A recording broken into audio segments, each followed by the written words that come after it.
الحمد لله وحده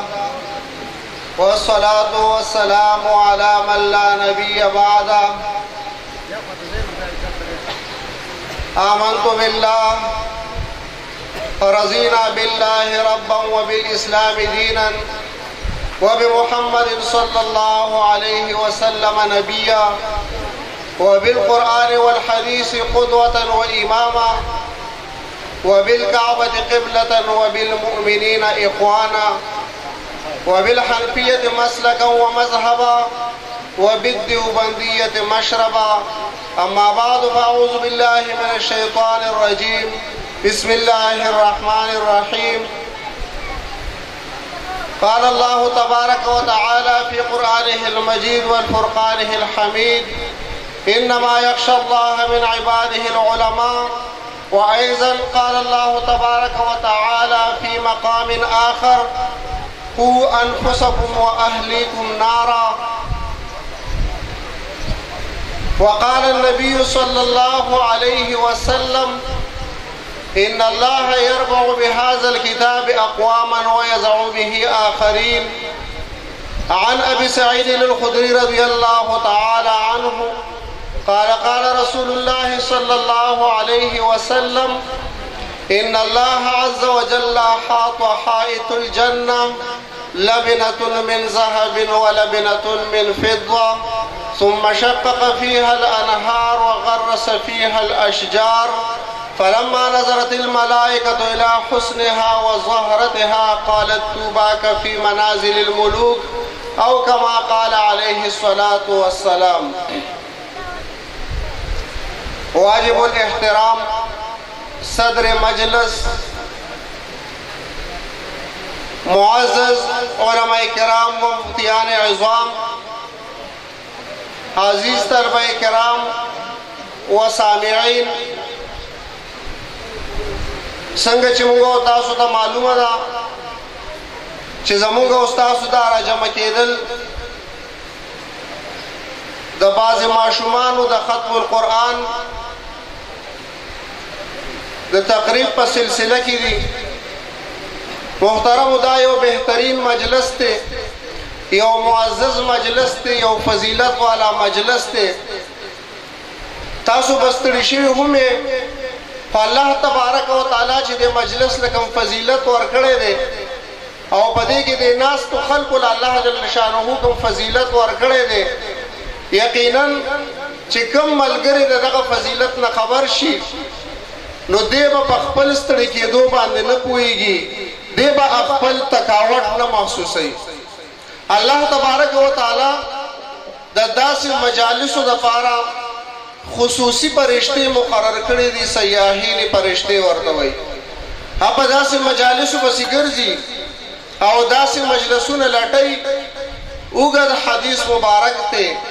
خو په آخره کې الله جل شانه دغه فرشتو ته فرمایي چې اے فرشتو، تاسو په دې خبره باندې ګواه اوسئ چې د دې د مجلس د ختمېدو نه مخکې د دې خلکو بخښنه او مغفرت ما وکړو. فرشتې ورته عرض کوي: یا الله، په دې مجلس کې یو سړی و، هغه د مجلس اورېدو له نه و راغلی، په دې مقصد او په دې مطلب نه و راغلی، په دې مجلس کې د چا سره کار و د هغه خواله راغلی و. یا الله، د هغه بخښنه او مغفرت دې پکې وموږو. الله تبارک و تعالی ورته فرمایي چې فرشتو، دا داسې معزز مجلس دی، داسې مکرم او فضیلت والا مجلس دی، لا یشقى جلیسهم، چې په دې کې هغه اسې ناسو چې کوم دی د بخښنې نه محرومه نه دی، د هغه بخښنه او مغفرت مې وکړو. محترمو،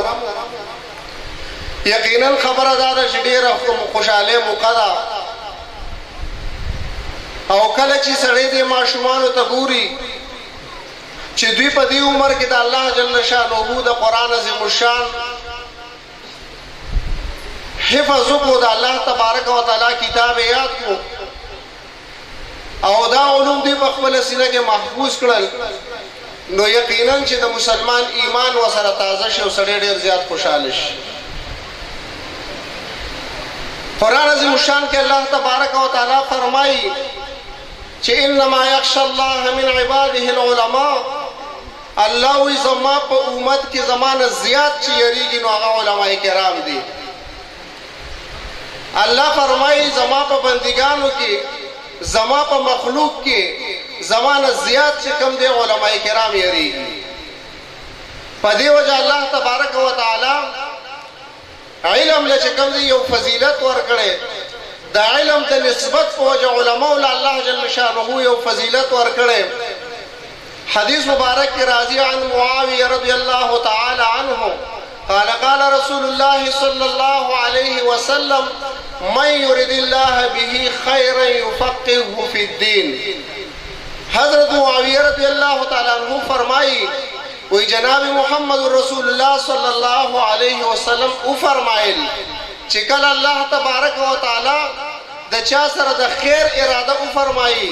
چاله الله جل شانه فضیلت او بهتری ورکول غواړي نو الله تبارک و تعالی یفقهه فی الدین، الله تبارک و تعالی ول په دین کې پوهه ورکړي. د دین فقاهت او سمجھ وت الله جل شانه نصیب کړي.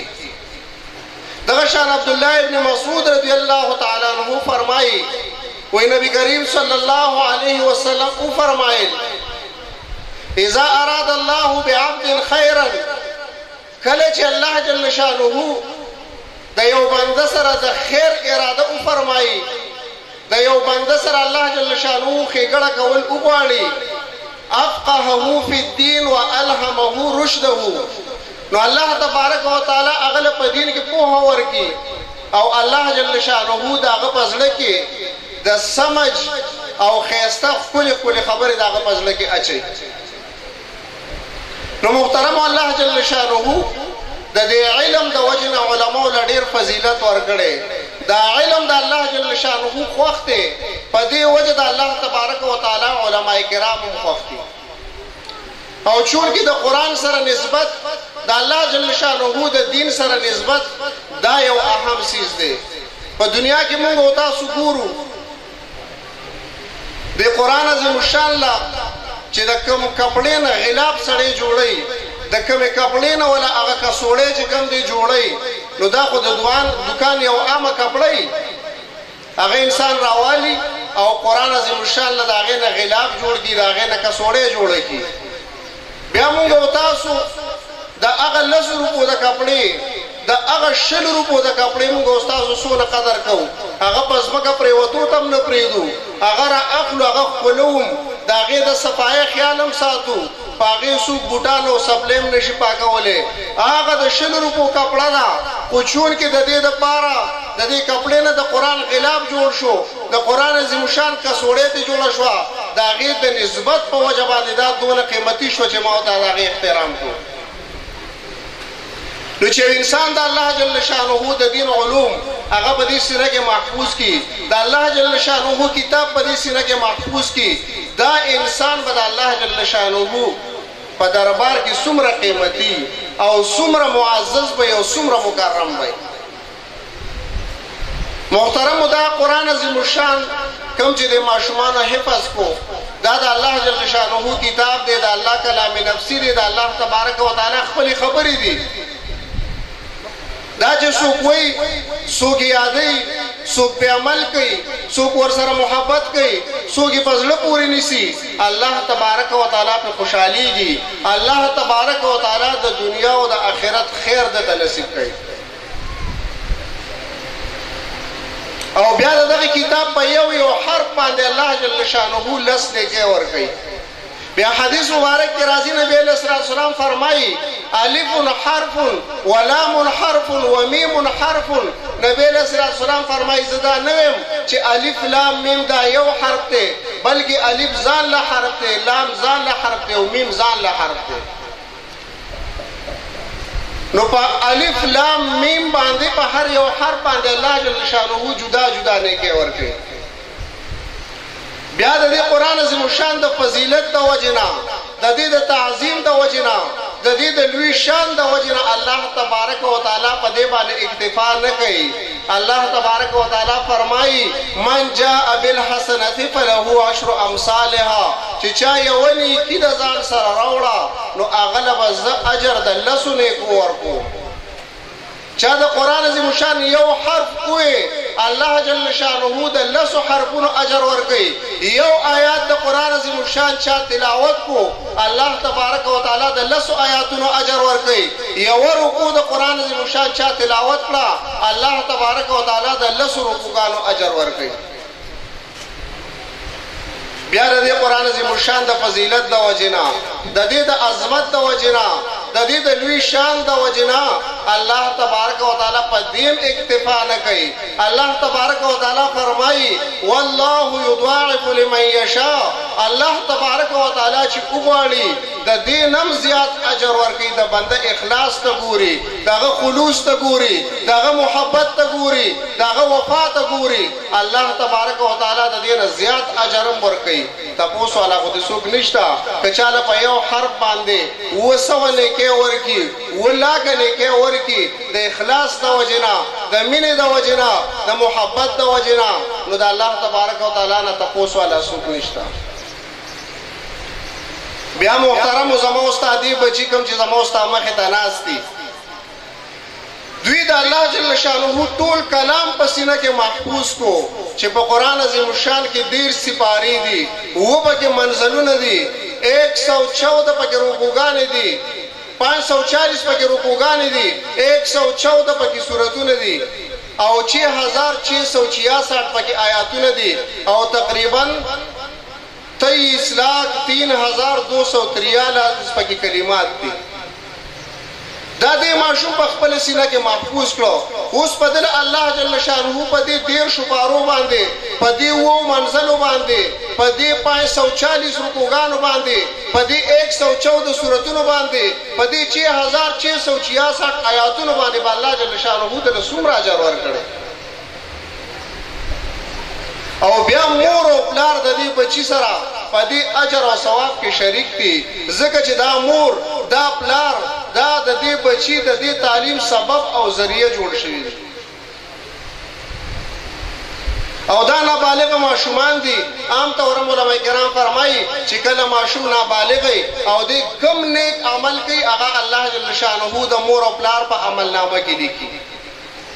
نو اوس کاکا په پټي کې ګوټ کوي، دلته بچي په جماعت کې ناشته، په مدرسه کې ناشته، کاکا د ځان خبر نه دی په پټي کې لګیا دی ګوټ کوي، په عمل نامه کې پیش بهانه کې لیکل کېږي، په دکان کې ناشته، دغه شان چې کوم دی په خپل څه ضروري کار پسې وته د ځان خبر نه دی، په خله باندې الف لام میم نشتا، په لاس کې تسبیح نشته چې سبحان الله وي، په خپل دنیاوي کار کې مشغول دی. او د دې بچي د وجنه، د دې ماشوم د وجنه داغه په عمل نامه کې بشمیر لا متناهی لیکي چې کوم دي لیکل کی.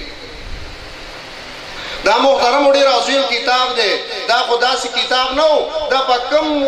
پکم حالت کې چې نن زموستا په کور کې، زموستا په جماعت کې په الماری کې پروت دی، دوړې به پرتی دي، دا غیر او چدول والا څوک نشتا، تلاوت والا څوک نشتا، محبت کول والا سره څوک نشتا، د قران عظیم شان په تعلیماتو باندې عمل کول والا څوک نشتا. دا خدا سي کتاب نو، دا خو چې د الله جل شانه د دربار نه نازلې دو، یو آیات، یو سورت، یو رکوع، یو واقعا الله تبارک وتعالى دنیا ته د 70,000 ملائکو په نگرانی کې یو آیات را لېږلې. قرآن عظیم شان به جبرئیل علیه السلام دنیا ته راوړو، وحی به جبرئیل علیه السلام دنیا ته راوړه، خو د قرآن عظیم شان د عظمت شان د وجنه، د علو او د اوچتوالي د وجنه الله تبارک وتعالی په وسره د پروتوکول او د عزت لپاره 70,000 ملائک نور مرګري کړو دنیا ته به تشریف راوړو.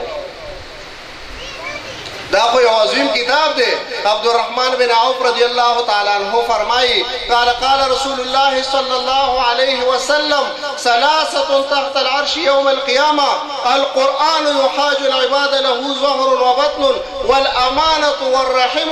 الا تنادي من وصلني وصله الله ومن قطعنی قطعه اللہ. حضرت عبد الرحمن بن عوف رضی اللہ تعالیٰ عنہ فرمائی وی جناب محمد رسول اللہ صلی اللہ علیہ وسلم او فرمائل چې د قیامت په ورځ به الله تبارک و تعالی درې قسمه خلقو له د خپل عرش د سوري لاندې ځای ورکړي چې په دغه ورځ باندې به هیڅ قسمه سوری نه وي،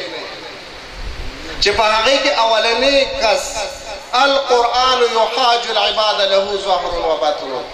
اولنی کس په هغې کې د قرآن عظیم الشان تلاوت کوونکی دی، په قرآن عظیم الشان باندې عمل کوونکی دی، د قرآن عظیم الشان سره محبت کوونکی دی. دې کس له به الله جل شانه د خپل عرش د سوري لاندې ځای ورکوي. او د حدیث مبارک کې راځي چې دا قرآن عظیم الشان به د خپل ویونکي دپاره د خپل محبت کوونکي دپاره په خپلو احکاماتو باندې د عمل کوونکي دپاره د الله تبارک و تعالی په دربار کې جګړه کوي. محدثین حضرات فرمایي د جګړې نه مراد مضبوط سفارش دی. د هغه پورې به د خپل ویونکي د خپل عمل کوونکي د خپل ځان سره د محبت کوونکي سفارش کوي د الله جل شانه په دربار کې چې د څو پورې خپل ویونکي جنت ته داخل کړی نه. محترم قرآن عظیم الشان یو معجز کتاب دی، د تعارف محتاج نه دی او د قیامت پورې به چې کوم دی دا معجزه برقراري. ماشومانو دا حفظ د قرآن عظیم الشان یادول دا په خپل سینه کې محفوظ کول دا د قرآن عظیم الشان معجزه ده. ګوره تاسو په ټوله دنیا کې وګرځئ، تاسو به چېرته د تورات حافظ پیدا نه کړئ، په ټوله دنیا کې به تاسو د انجیل حافظ پیدا نه کړئ، په ټوله دنیا کې به تاسو د زبور حافظ پیدا نه کړئ. او د قرآن عظیم الشان حافظان په دنیا کې موږ او تاسو یو الحمدلله په سوونو نه، په زرګونو نه،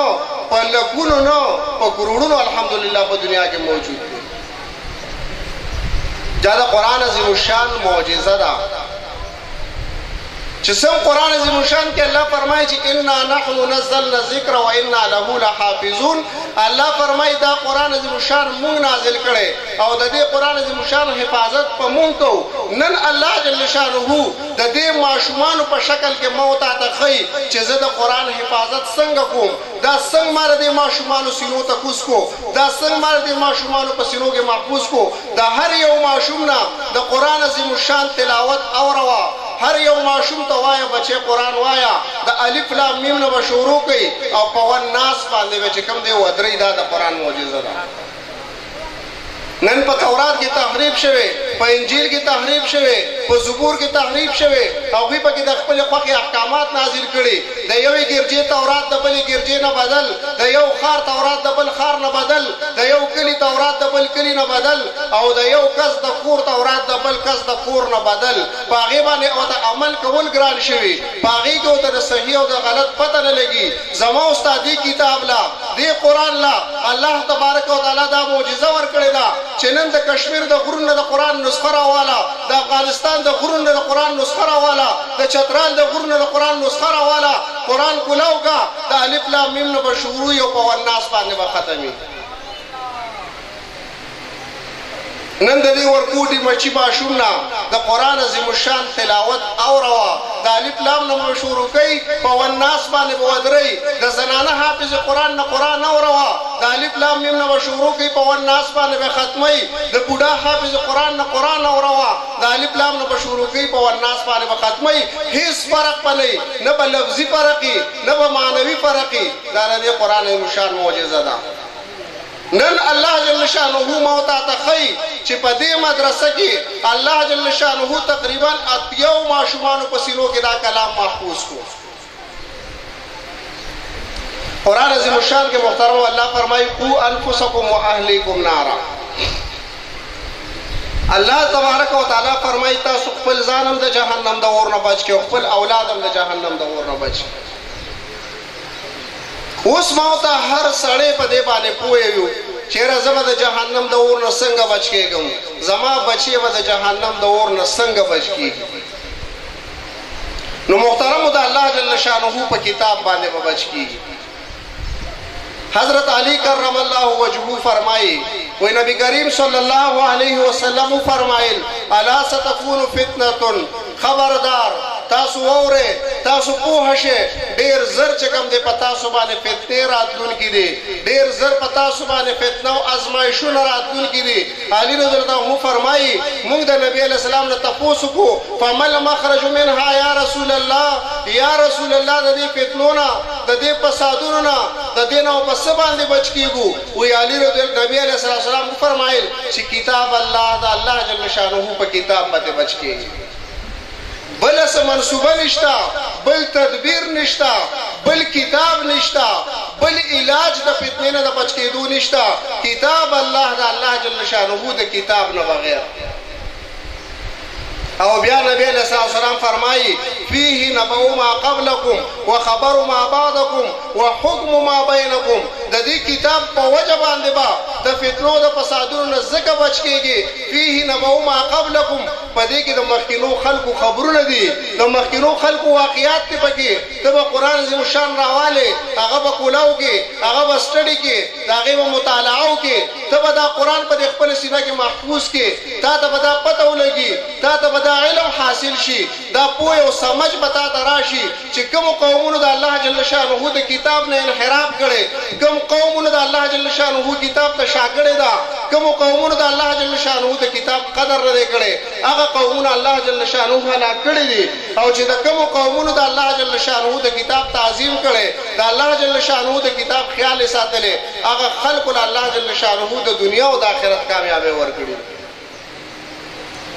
فیہ نبأ ما قبلکم پدې کې د مخکینو خلقو خبرونه دي